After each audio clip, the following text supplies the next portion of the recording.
Check, check. How we doing? Hope we got sound and everything coming through okay. Um, don't know if we've got any viewers yet.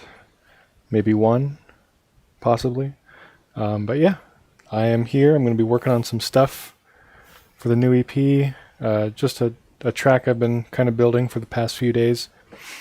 So, not sure if I'll get anywhere on it. I've got a couple, maybe an hour and a half to stream here, so we'll see what happens. But yeah, here's where I'm at right now.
Oh, something in that bass didn't load right. There's this like annoying bug that I've been running into with Vital, where MPE automation somehow, for some reason, does not re-enable upon reloading the plugin, like reloading the session, and I'm not sure why. But that usually fixes it, like disabling and re-enabling.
Yeah, so I need to do some kind of build here that leads into a second drop.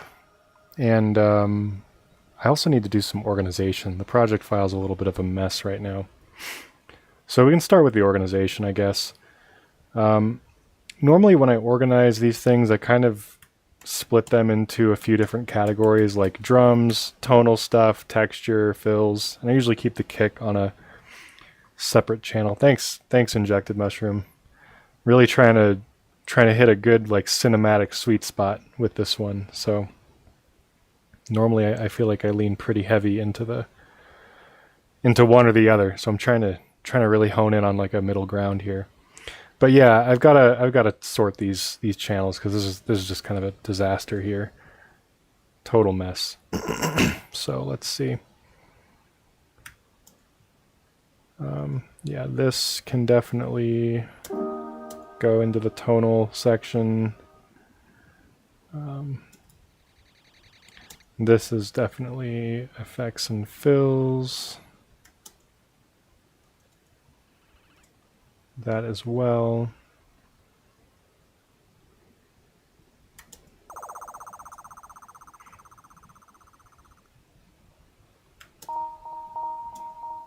That's tonal. These I know are risers, so those can go in effects and fills. This, I believe, is a riser as well. Glitchy drums at intro and bridge would be killer. Yeah, I was thinking about adding some more textured percussion in the like middle breakdown there. Not sure about the intro. I really kind of want to like drive home like a purely cinematic intro, but it might be worth a shot.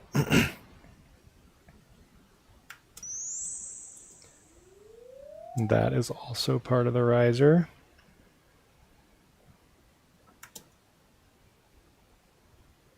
What's going on here? Yeah, that's also effects and fills.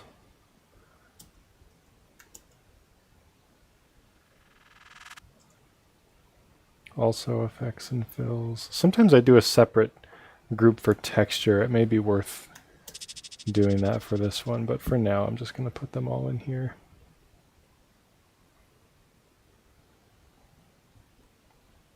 At least a filter at intro. We'll see. We'll see. On drums, yeah. Something like filtered, very ethereal on the drums if I do add any. Or like, maybe not even drums, but just more texture.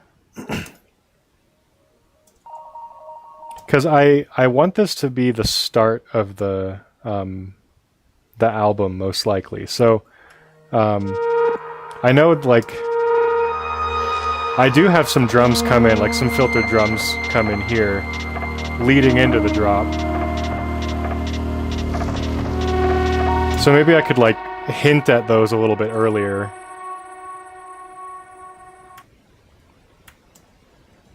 And what's going on here?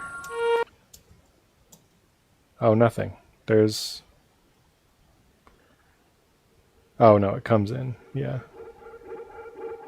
I'd call that tonal.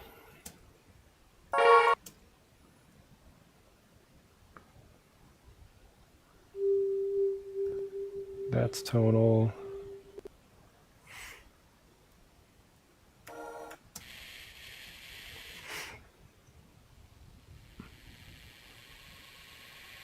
Definitely effects.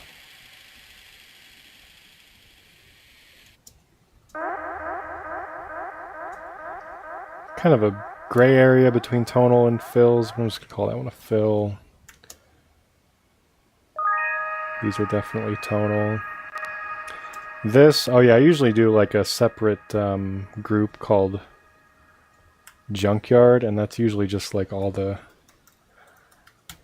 crap I'm not using, or like stuff that has stuff that didn't make it into the final cut. But this is definitely tonal.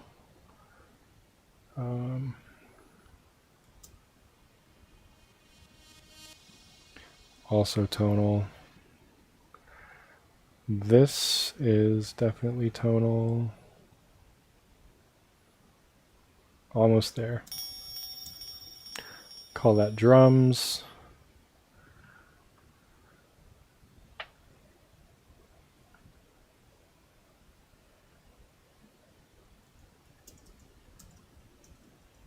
What is this?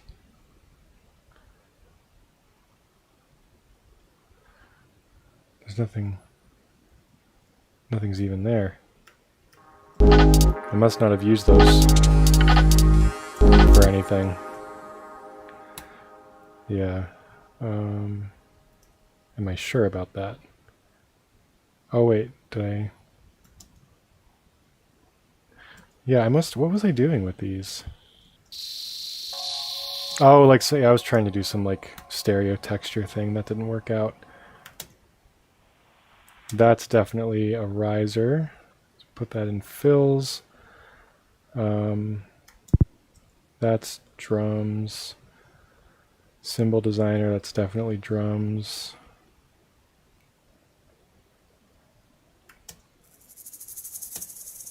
Call that drums.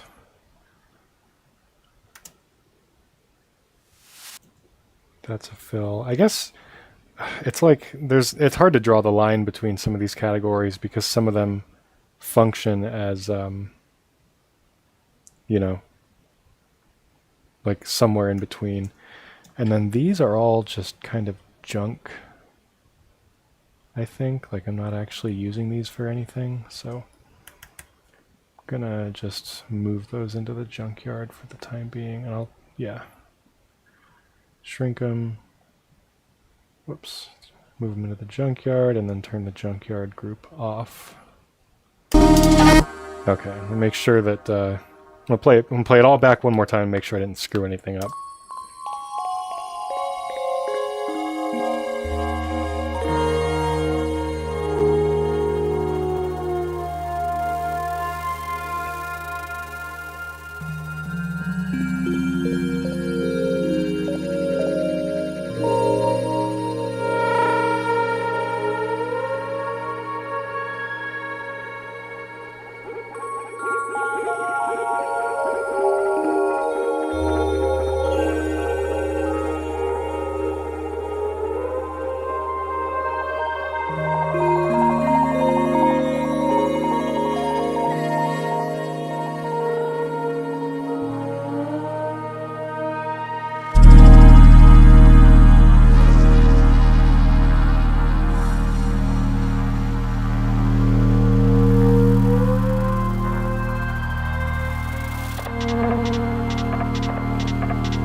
No, I don't think I do.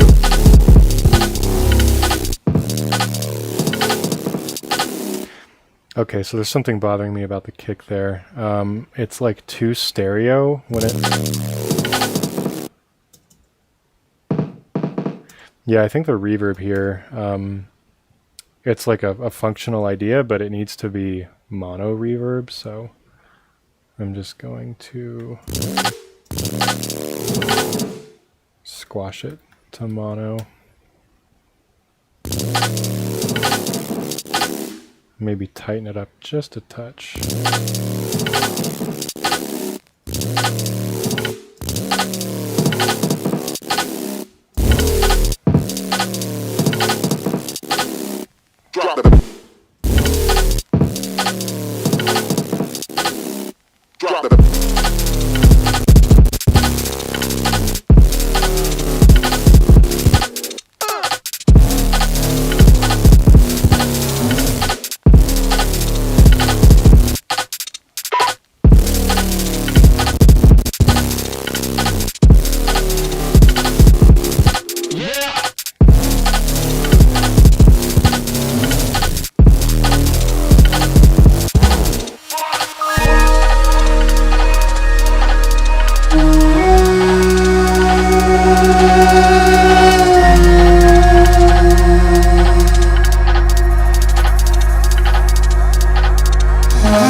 screwed something up because that should not be that loud.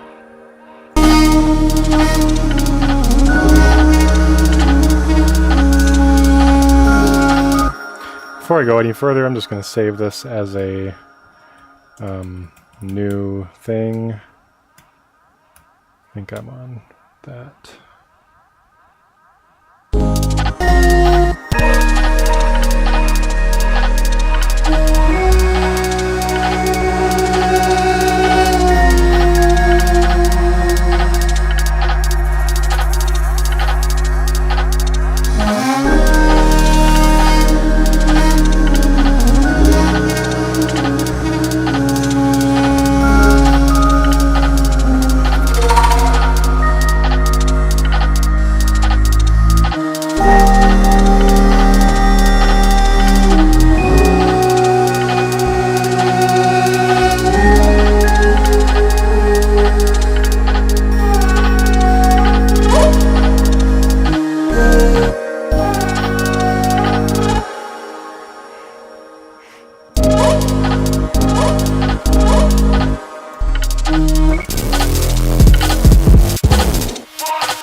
That is hitting a little too loud.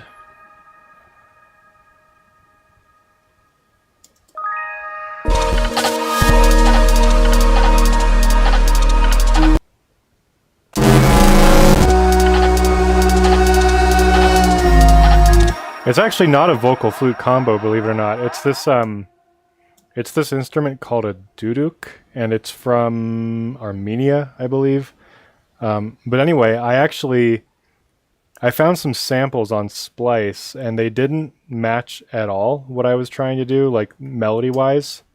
They did a little bit, but I ended up having to like splice together a whole bunch of different samples of it, and then run it through Melodyne and retune it to the melody I wanted, and make a lot of like little tiny micro edits to make sure that it didn't sound fake, because it's really kind of a pain in the ass to get these samples or sampled instruments, if you're going that way, to not sound like somebody just chopping a bunch of stuff together.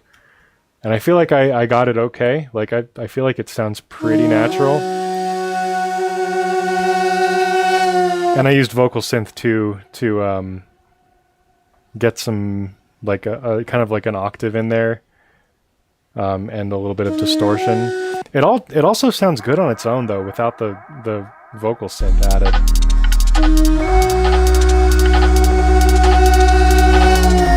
Actually, I have an idea. Maybe I should bring in the vocal synth like halfway through.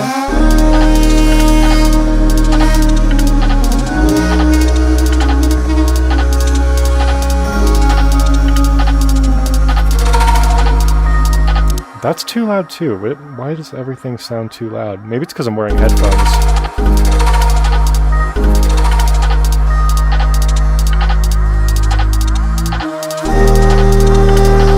Yeah, then I'll bring in the octave on that second part.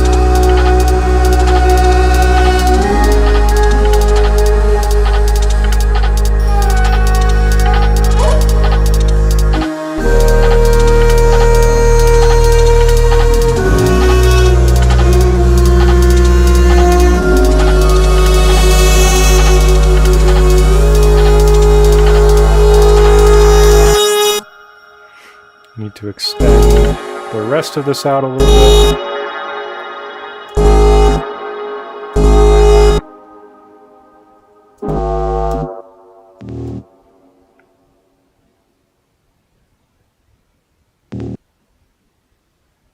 I'm actually like still not really sure what to do about the second drop here, so I may or may not actually get anywhere with this on the stream.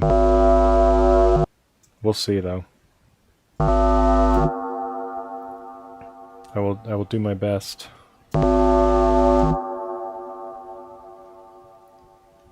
No, Vocal Synth is a plugin by who is it? I can't remember. It's by... Does it say? Oh, iZotope. Yeah. iZotope. It's basically like a really good way to add some stuff, like add some layers to your vocals and make them sound a little bit more rich or thick or, you know, slightly alien. But it works really well on like lyrical instrument lines as well, so it functions really well on that Duduk line.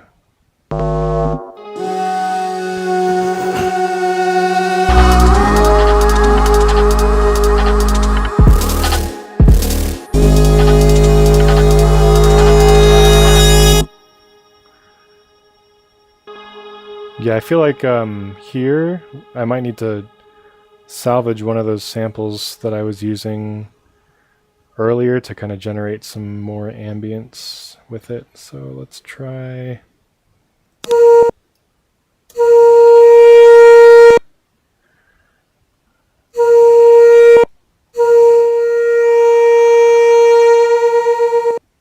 I think it just holds on that note.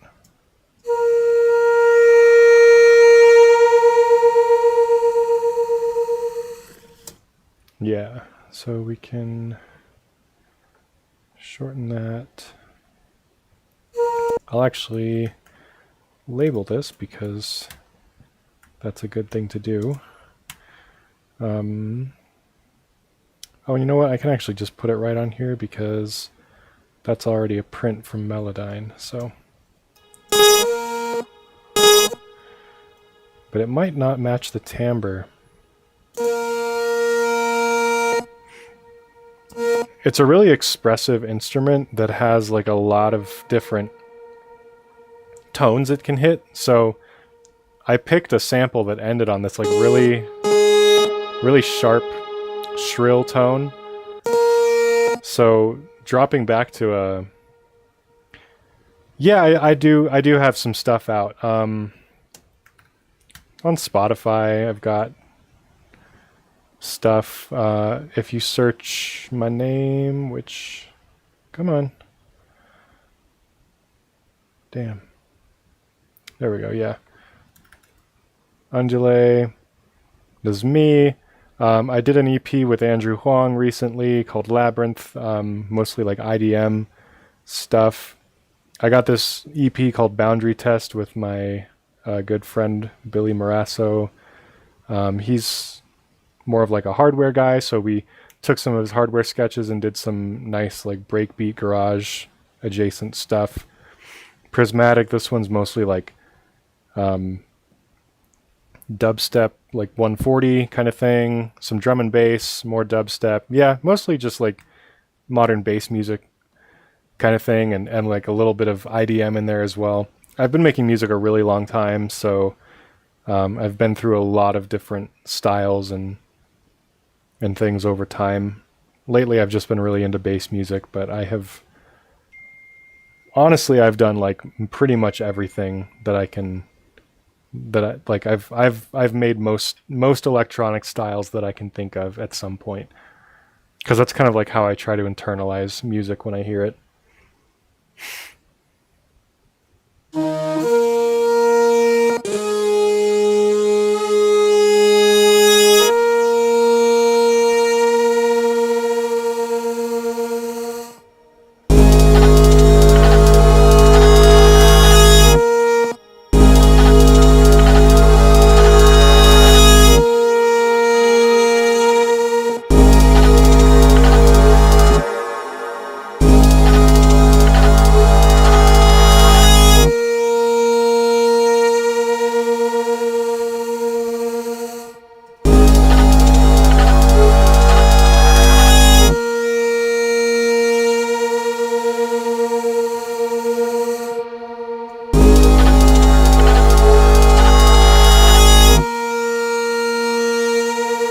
I kind of want to stretch that out a bit. I wonder how it will behave under the...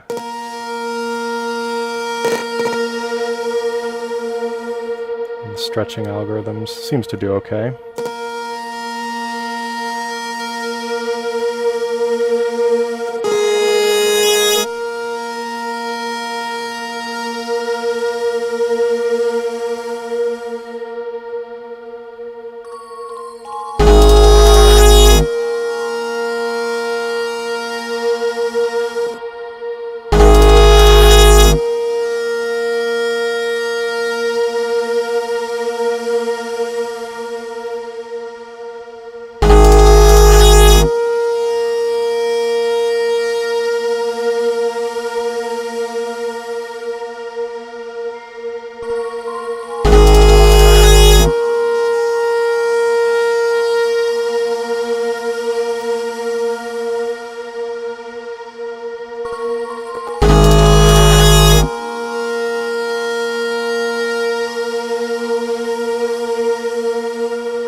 Trying to decide how long the like pre-drop build should be. Maybe 8 bars.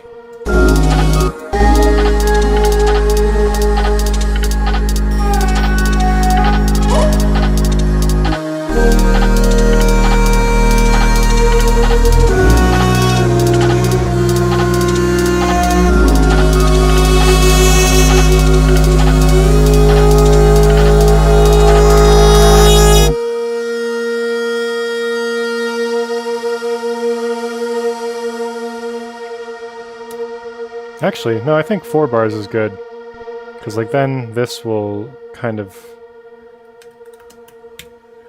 be the second drop, I think. Maybe that doesn't actually have a major third in it. Maybe we just focus on the perfect fifth.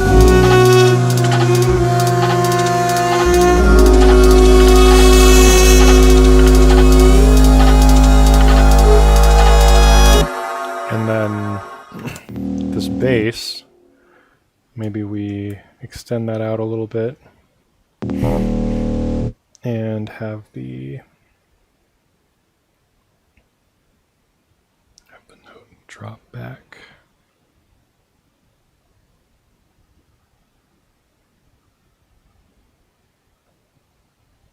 Thanks, yeah. About the sound selection, yeah, I really try to choose my sounds carefully because I don't know, I just like I approach this stuff, just music making in general, like mixing and sound design and composition. To me, they're like all part of the same process. So, in the sound selection and sound design, like that's really, to me, where the song gets made. So when I make music, I'm very careful to choose sounds that fit overall with the vibe. And, you know, there's sometimes like happy accidents and things like that. But yeah, I try to be really deliberate about what selections and timbres and everything that I add to things.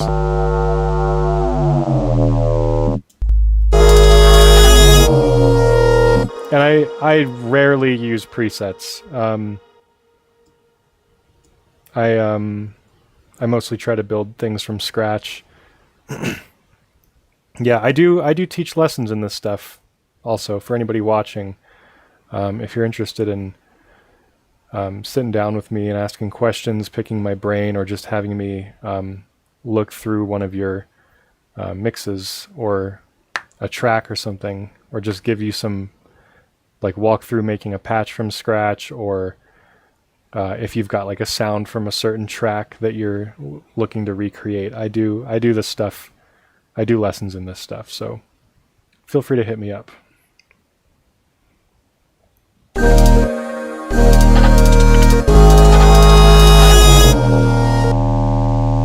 So on here, when it gets back to that tonic, this bass patch is mostly accentuating the odd harmonics, but I feel like we should get some even harmonics in there.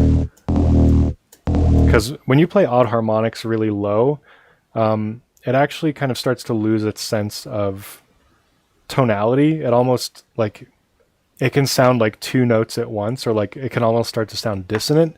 But once you add those even harmonics back in, it starts to regain that sense of tonality. Like just if we go back here to this part of the wavetable where it's like mostly odd harmonics, the minor second, which is the which harmonic is it's one of them, one of the harmonics, I can't remember which, but major second, sorry, it's almost sounding like a ninth, like with the octave and then like a full octave and then an extra semitone up top, and it's giving a sense of like ambiguity to where that actual fundamental is. So I've noticed with low sounds, if you're really trying to, if there's not enough other stuff going on to support that fundamental, sometimes it can be good to just add in those even harmonics again to give it that sense of a fundamental.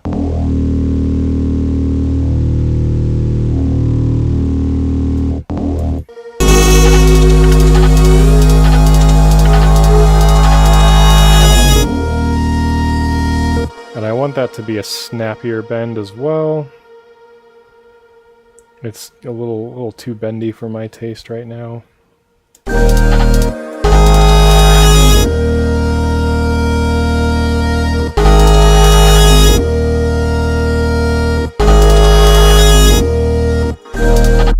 I've got a sub as well. So that sub we can do the same thing with. Lengthen it a bit.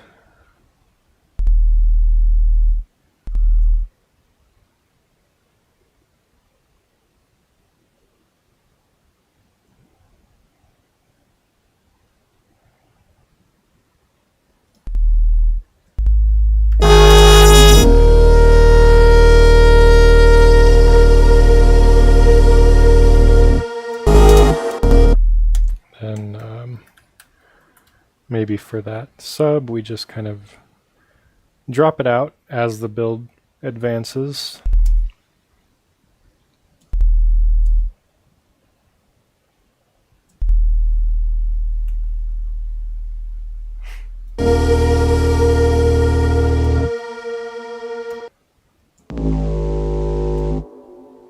What else do we have going on in this patch? Yeah, I don't want to bump that reverb up until Punknonymous. Hi, Punknonymous. What do you...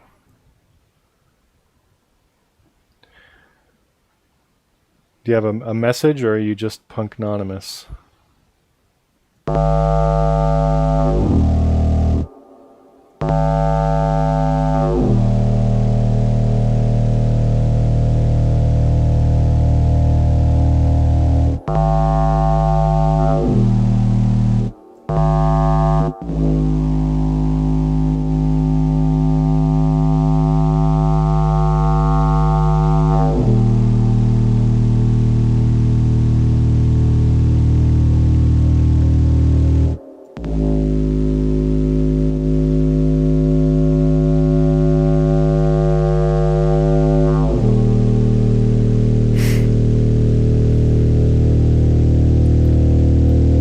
I may be an idiot, but I honestly, like, half the time when I turn on and off oversampling in plugins, I can't tell the difference, and I'm not sure if that's just because I have hearing loss in the high end or something. But yeah, I can't tell most of the time. But I feel like my mixes are still decent, so.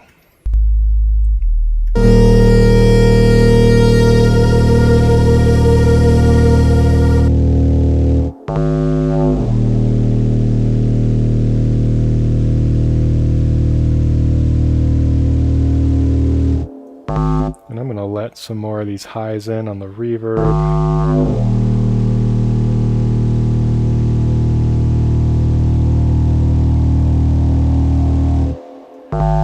And really boost this up towards that drop.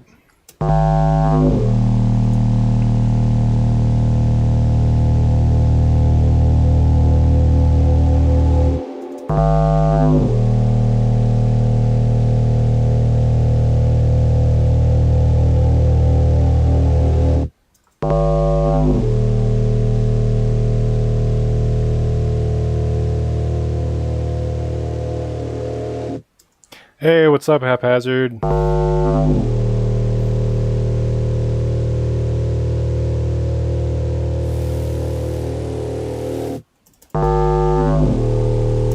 Dude, you want to hear this track? I'm going to play it from the beginning. I'm like super stoked on this.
really hear this next part.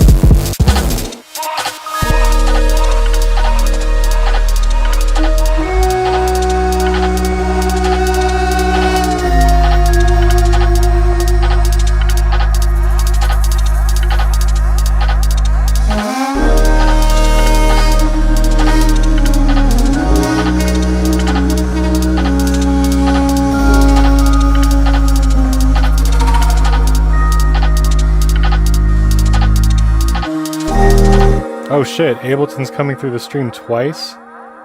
It might be my microphone picking it up. But if it is coming through the stream twice, that sucks. Maybe Lander Sessions is like somehow sending it to more than one destination. Let's see.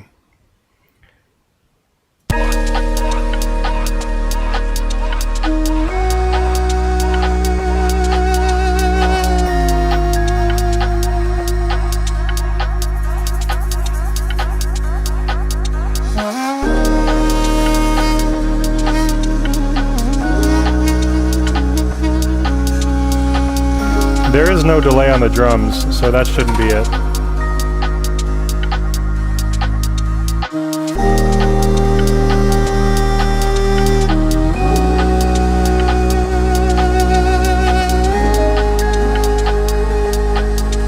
I'm gonna pull it up in the YouTube Studio thing to check, because oh, that fixed it. Yeah, I've noticed that happens sometimes. I use Lander Sessions sometimes to do lessons and stuff, and seems like for some reason that like sends 2 copies of the signal to internal routing stuff, or like internal audio pickup things.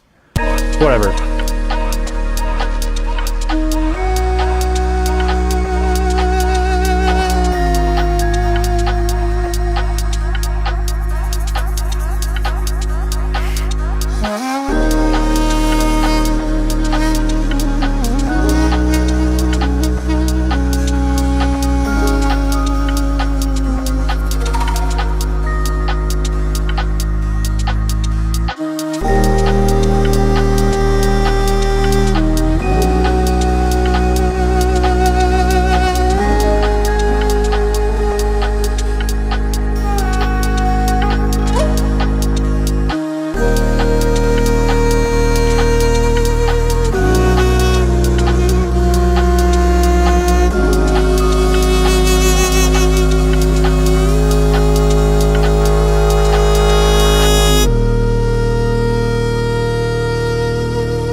Yeah, it's definitely some kind of loopback black hole. Yeah, injected mushroom. Are you still hearing that, like some kind of like slapback on the? Like if I here, if I play like a really short thing. Let's see, like a...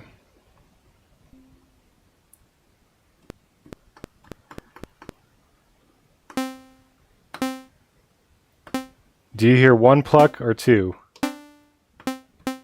I guess that's... Like, is it still doing it on this one?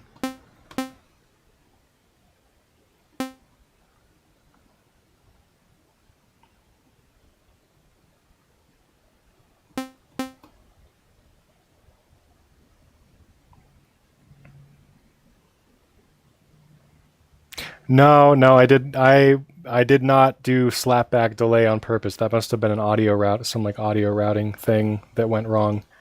You hear 1 pluck. Okay, cool. Then we're good. Yeah, no, that was not on purpose. So, yeah, if it was doing that the whole stream, I'm sorry, because this is what it actually sounds like.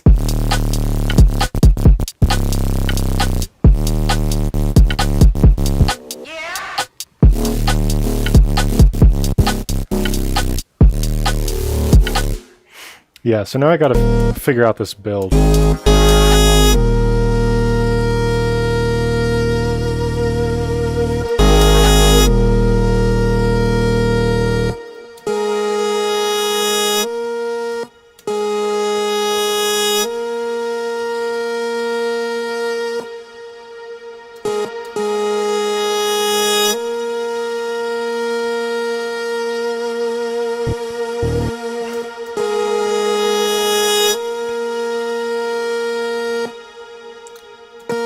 I feel like maybe that could yeah, this is the same track from the Ugarage video, but I kind of built out from that, and I'm trying to make it less of a direct ripoff and incorporate more influences than just one track. What was I about to... Yeah, I want to try adding like some saturation to this as that as it builds.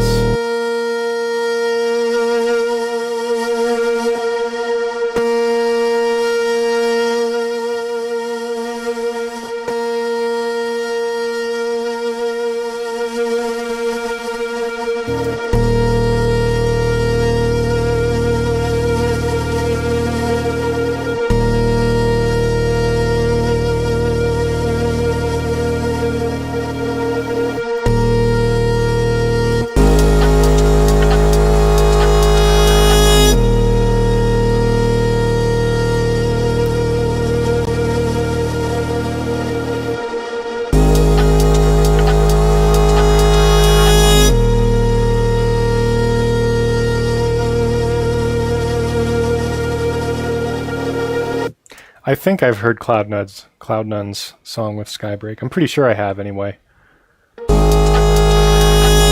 Like the new one?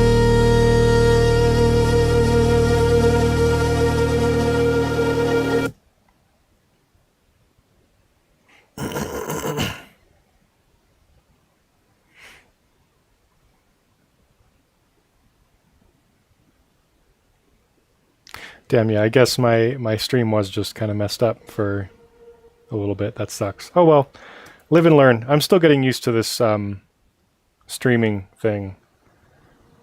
It's a lot of technology balancing to manage simultaneously.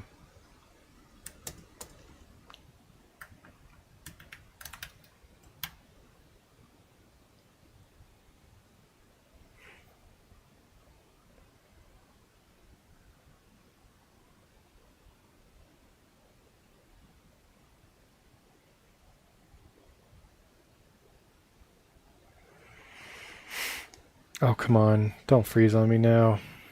There we go. Always save your work, kids.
So what I'm doing now is a trick I learned from Mr. Bill, where you can just randomize all the massive parameters basically, and then just set a pitch bend that goes from like low to high, and then you can just like randomize everything, and sometimes you get really lucky and it sounds really good. Like that one I feel like I could use. So then I like copy the massive track and then freeze and flatten the one I like, and I just do this a few times until I have a few different risers layered together, and then I maybe like fade some in over time or EQ them to sound better. But yeah, really quick way to just make risers, and it's pretty effective.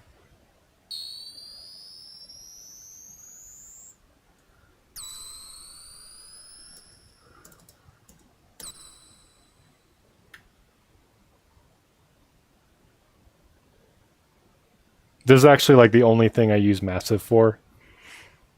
Like I don't use it ever. But I always make risers with it.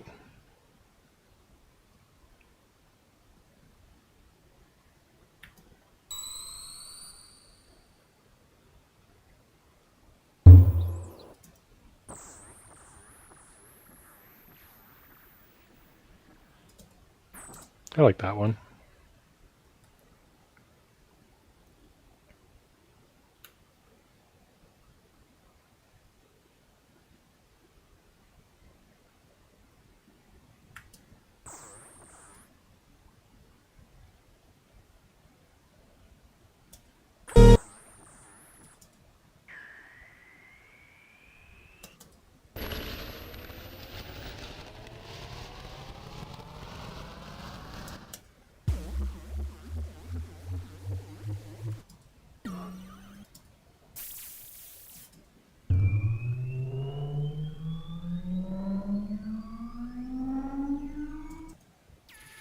Oh, he does, doesn't he? I have his 99 racks, and I haven't even used it. Look at that. Let's try it out.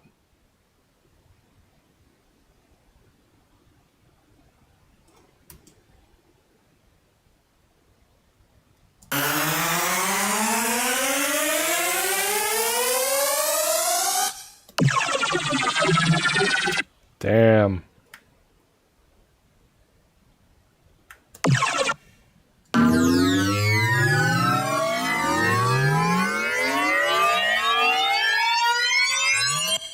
Nuts. Wow. Okay. I need to use this more. I need to really explore his 99 racks because this is already insane.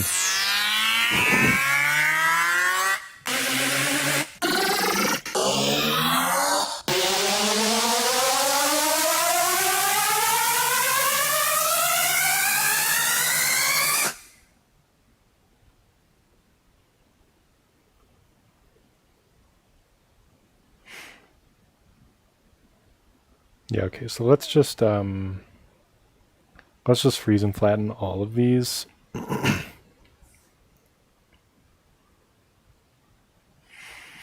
now we'll start mixing them together and hopefully make this riser build work.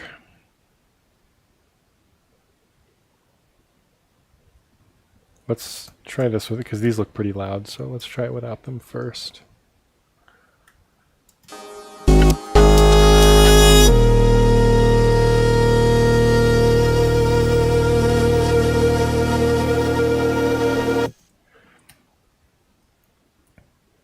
Don't need any of these freeze tails in here, and then we can just go, because I made them pretty quiet, so we can just kind of boost these up a little bit, maybe.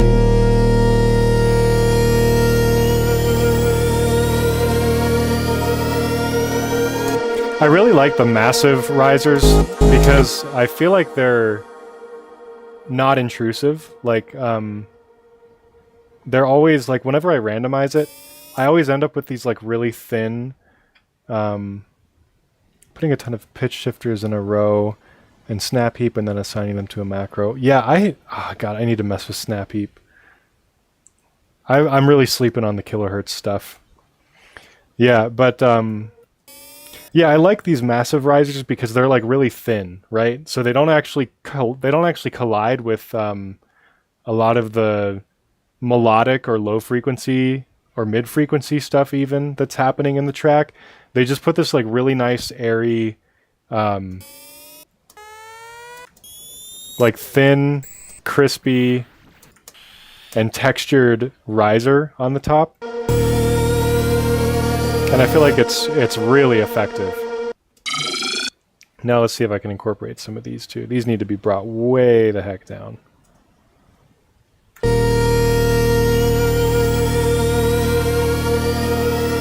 Oh, it's not even on.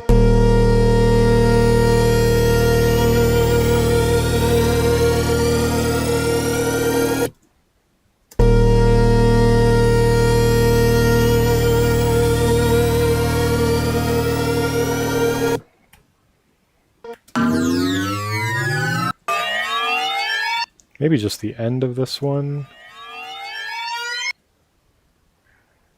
Actually, I kind of like how it like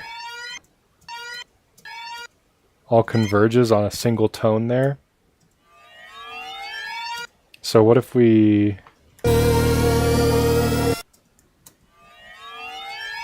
And that actually does almost match with the key of the track. So we could just bump it down a little bit.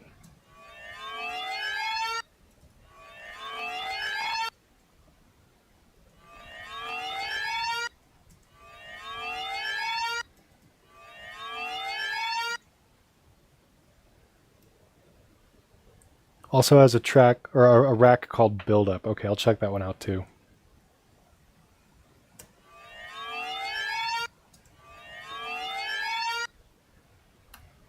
Yeah, okay, I like that. And what's going on in this one?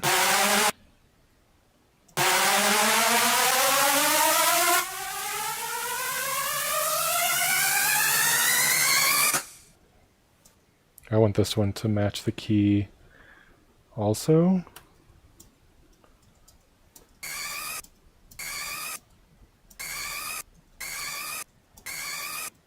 When it ends there, I want it to end on the tonic.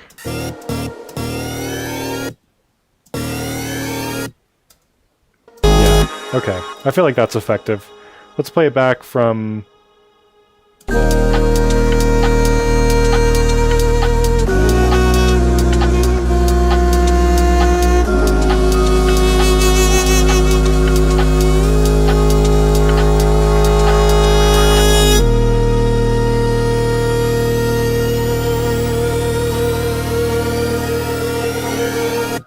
Cool. I also want to use the major third in this, I think. Like, I feel like, oh, you're a Cubase user. My condolences. Man, I mean, I love Ableton. I'm huge into Ableton. I've been using it for like over 10 years at this point, but I was really close to switching to Bitwig, honestly.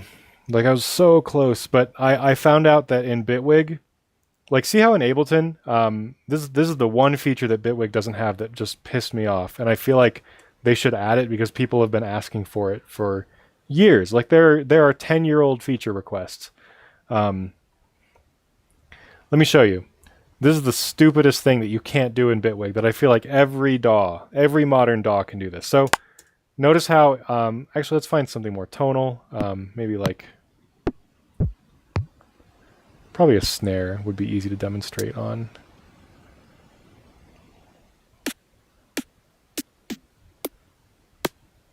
I've got like some...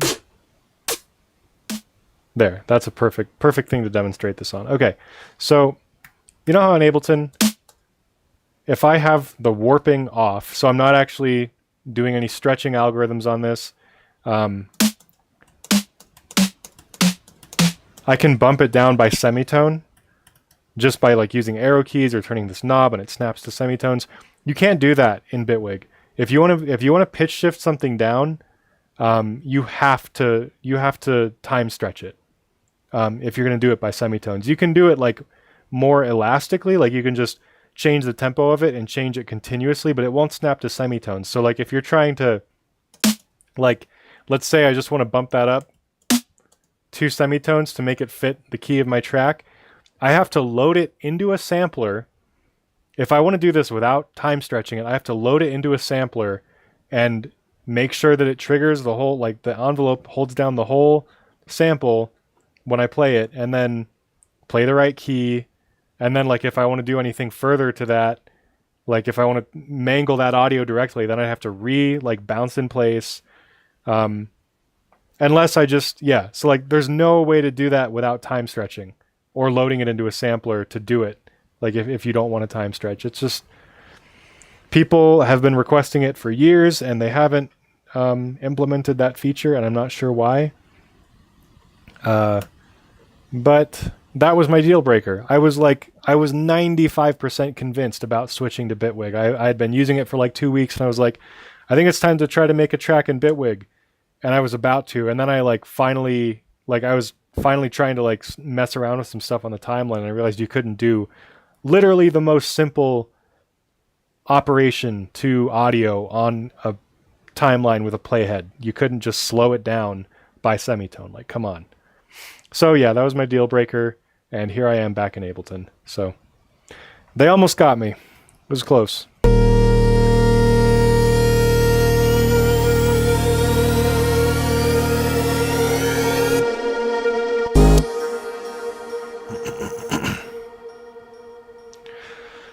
Let's see. Nope,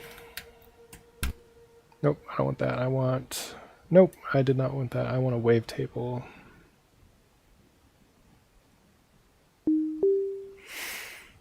I think I just want to have like a filter LFO.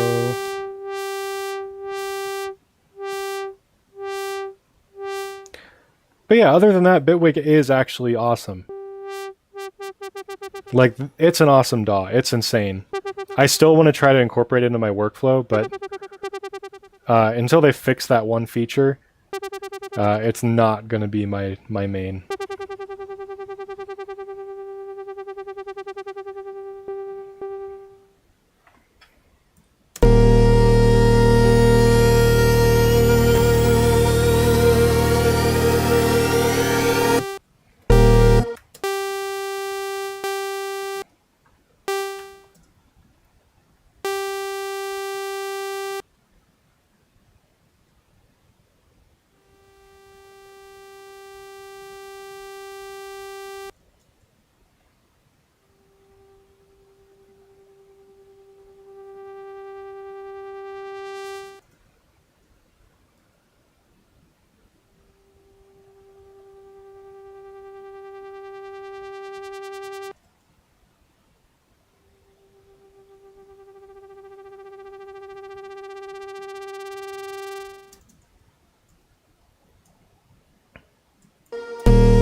Well, I feel like it's not, the third isn't even poking through the mix at this point.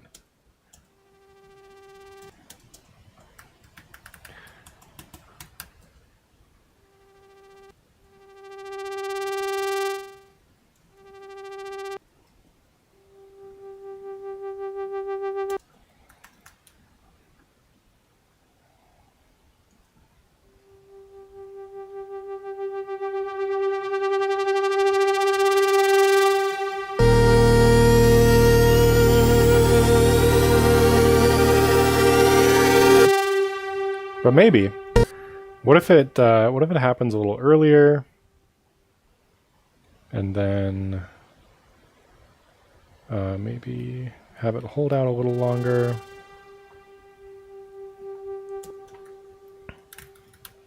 Maybe a shifter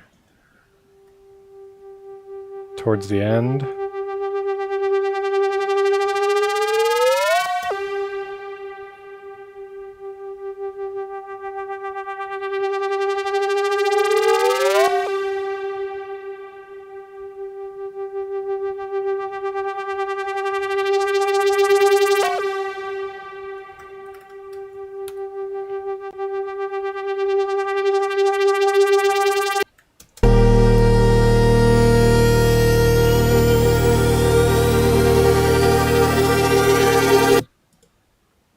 That could be effective.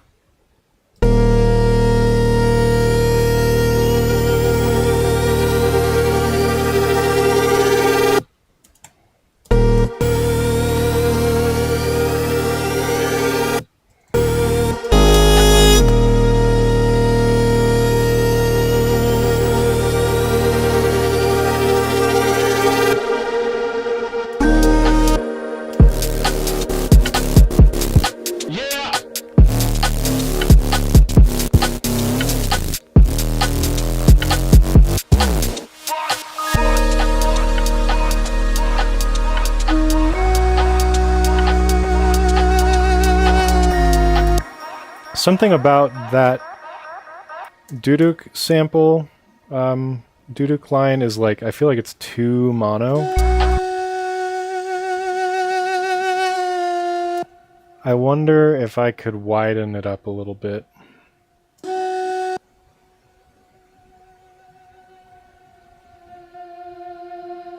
because we've got reverb. I'm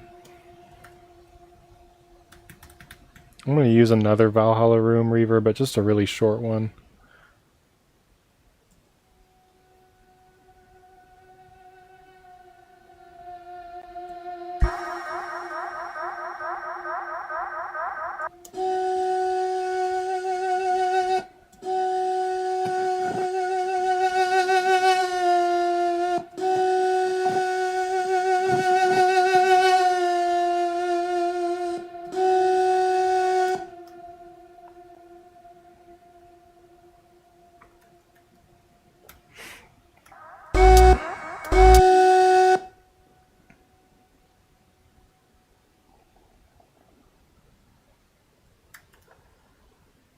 I don't want the width on the low stuff though. So I'm just going to put it on a parallel chain and then EQ out everything except the highs of this reverb. And it's a really short reverb. It's not really there for anything other than giving it some width.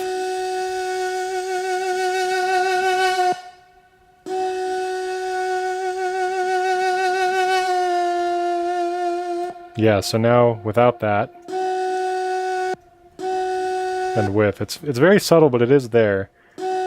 Maybe just bump it up a little bit.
Yeah, I feel like we're really close. These drums end abruptly. I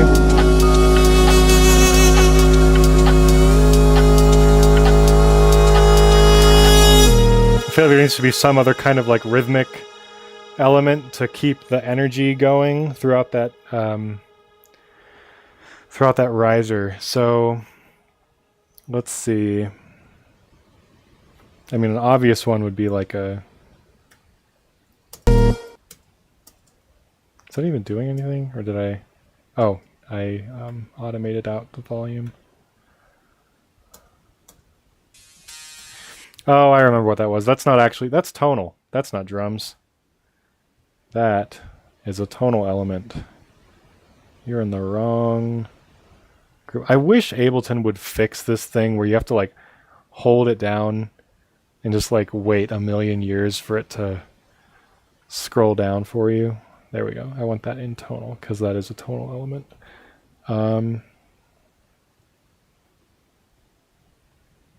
You got something I could use for the percussion. Tongue drum. I will try it. I'm not a huge tongue drum fan, if I'm being completely honest, and I feel like that might be a little bit on the nose. Not trying to lean too hard into the like vague ethnic world music kind of vibe, but I'll give it a shot. Let me see what you got. You can throw it in the Discord if you want.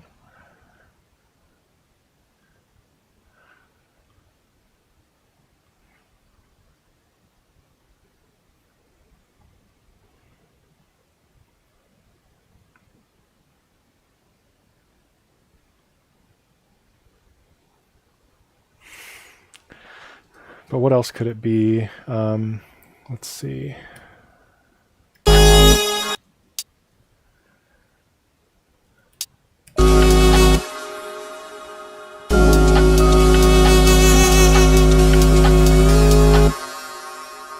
I mean, I'm a really big fan of just like a classic snare build, honestly.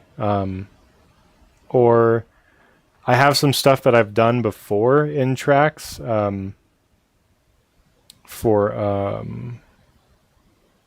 builds, like to keep energy going but not use drums. But I don't want to do the same thing that I've done too many times. But you know, sometimes it just works. Like using a envelope on the pitch on like a sawtooth wave.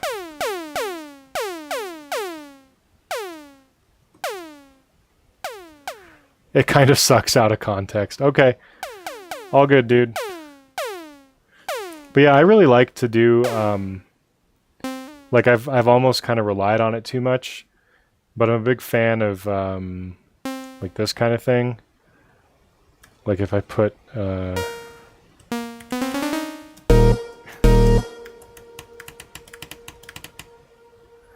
Punknonymous. I wonder who that was. Like who was that?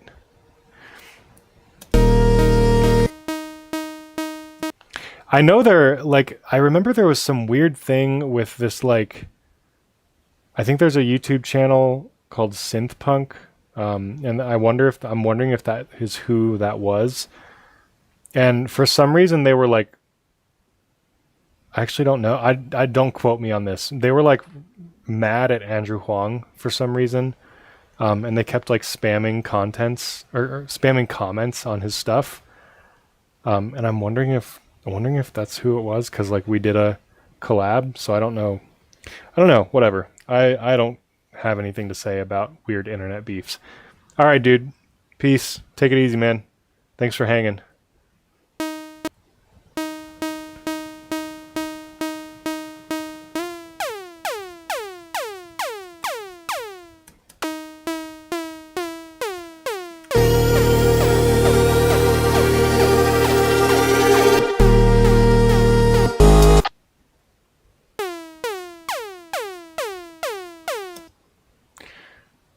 Yeah, put the drop in there. Why not?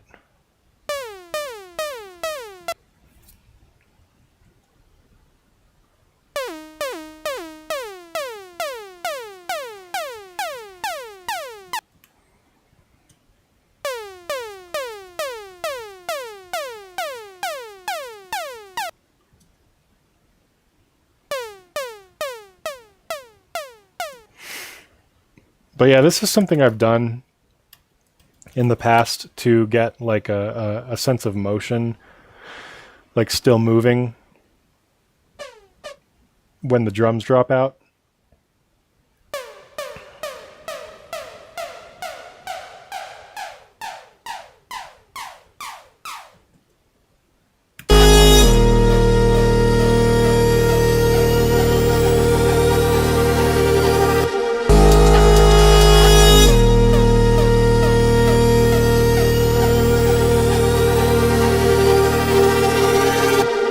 But I've done that before, and I don't want to do the same thing again, so I'm going to veto that idea.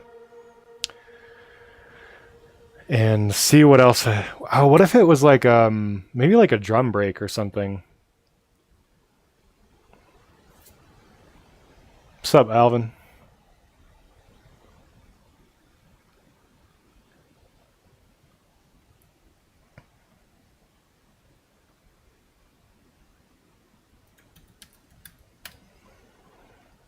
This track is kind of in the like, I feel like there's kind of a BPM range where drum breaks are hard.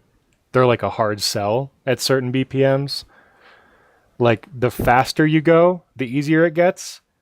And then around the like 130, 140 range, it's like it doesn't always work. Or maybe like 140 is fine, but like 130, I don't know. And then like as you get slower and slower, then you start like getting into like hip hop territory, and you can kind of make the drum breaks work again. But I don't know. That could just be my terrible skills at using drum breaks. But I feel like there's like a kind of a middle zone where drum breaks are not as easy to use.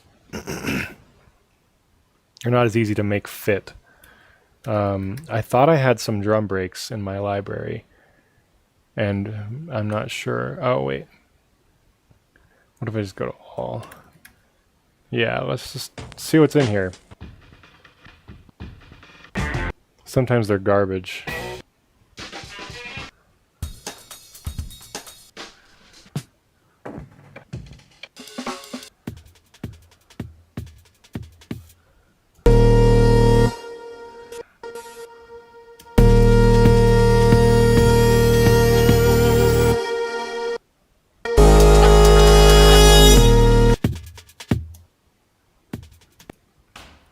It needs more high end.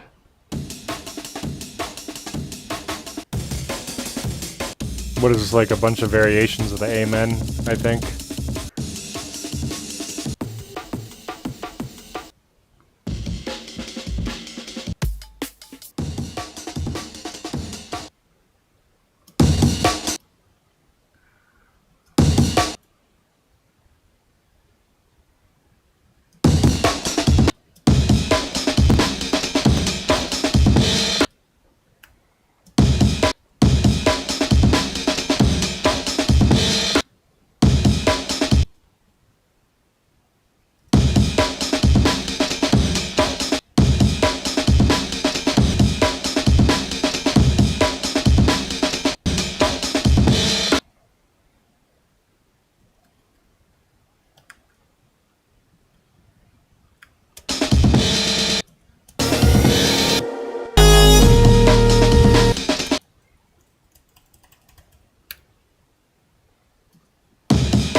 If that's too much work, haphazard, don't stress about it.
Okay,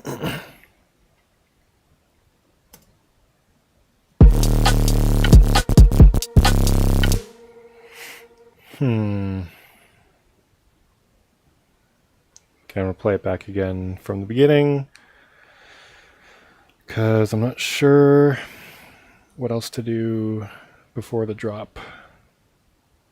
So coming up with second drops is always my like really weak point.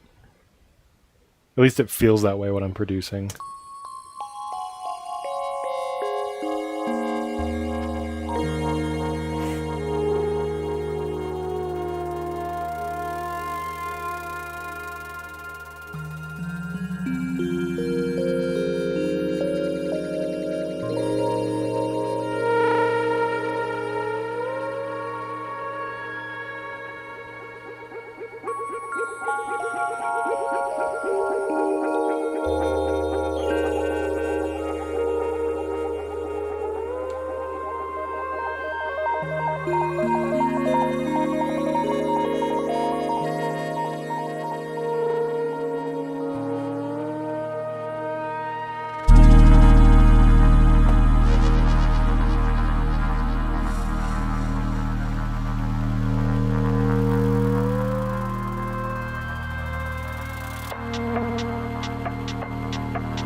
Not sold on the drum break there.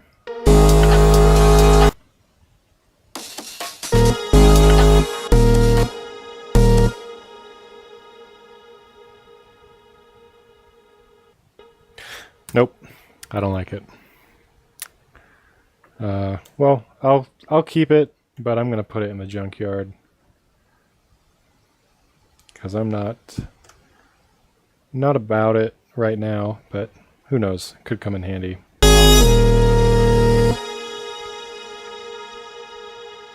I feel like what it really needs is maybe just some continuous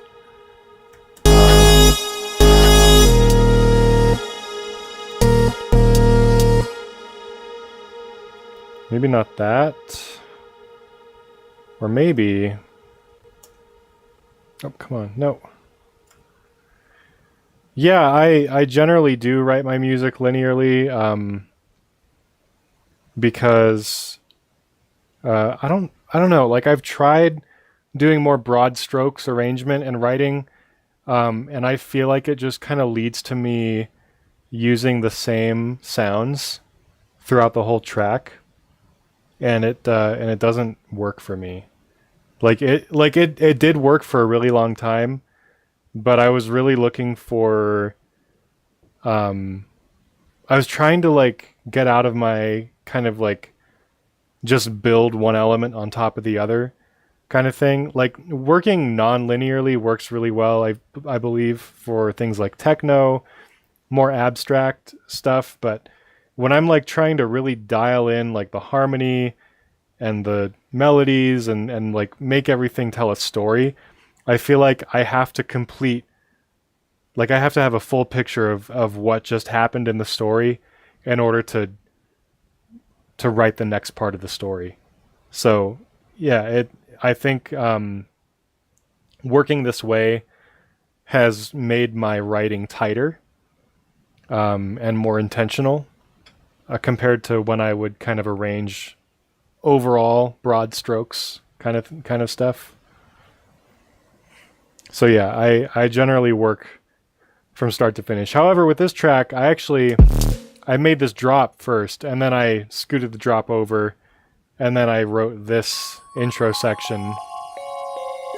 Um, I wrote that second, and then I wrote this part third. But I do generally make. I need like a kill button on this audio. Yeah, I do generally make one section and then I flesh out that section as much as I can. Even if it's not linear, I try to flesh out the sections more or less like entirely before I move on to the next. And then, at the end, at the very end of the process, there might be some like ear candy and finesse, like working working up the transitions and, dialing in the mix a little bit better. But yeah.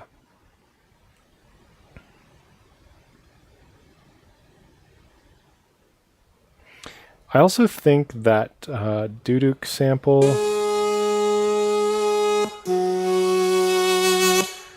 gets a little shrill there. So I'm wondering if I can kind of tame it. If you struggle with buildups for second drops, what I do is focus on the second drop first, and then that often informs me how the buildup connects the other sections together. Yeah, I've heard people say that before. Like work on the drop and then kind of like learn to justify the drop. I'm not really struggling. Like I feel like the buildup is pretty much there, but for the drop, I kind of want to. I want it to be like a reprise kind of what I did already in the first drop, but I want it to be different, obviously. Like I want it to kind of say its own thing too. So like I'm probably going to bring back that bass element, but maybe not have it be as prominent. Like it might cut out and have some other fills come in as well. I was just about to do something. I can't remember what it was. What the hell was I just about to do? It was like something important, kind of, I think. Oh, why? No, that should be in the junkyard. I must have hit undo on accident.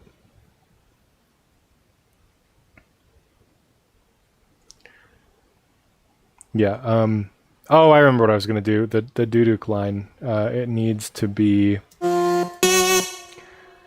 tamed a little bit right there. That's a little much.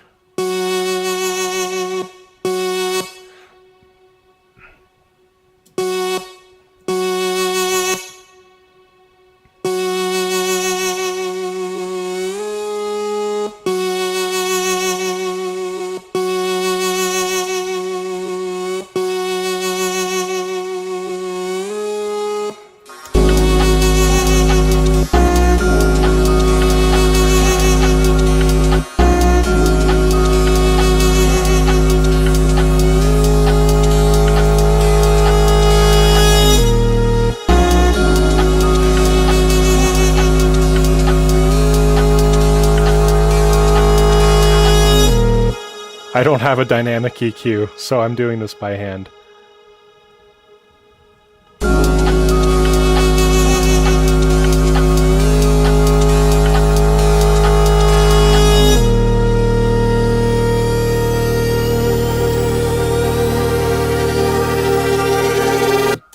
Yeah, like I feel like that drop is, or that build up is pretty solid at this point.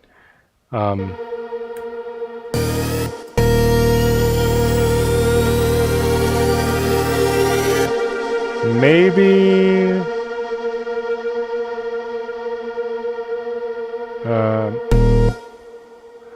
where's that major third? Where did I put that? Where did I put you? Oh, there it is. And that's not a fill. That's, God, I'm so disorganized. This is a tonal element.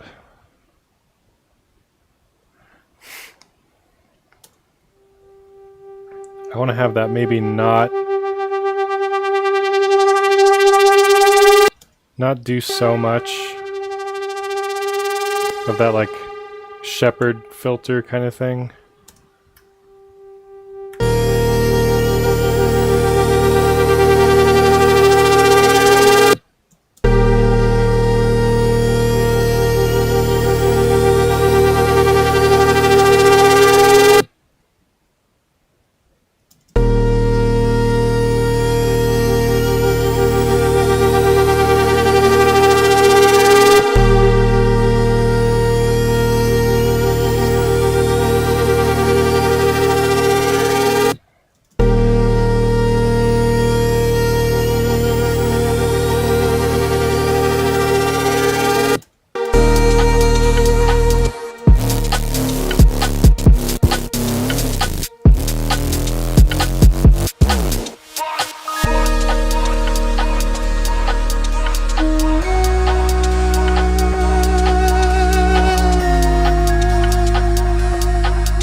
Okay, now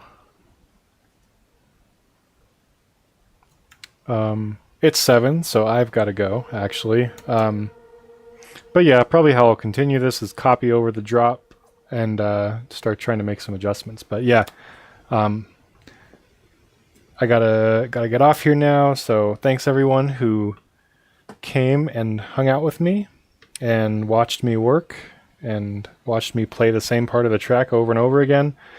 Yeah, hopefully gonna continue working on this EP. Probably gonna do some more streams as I make progress. Still new to sharing the creative process like this, but I enjoy it because sometimes I get suggestions that I don't, that I wouldn't have gotten otherwise. So yeah, I'm gonna hop off here now, but thanks everyone for hanging out. Take it easy.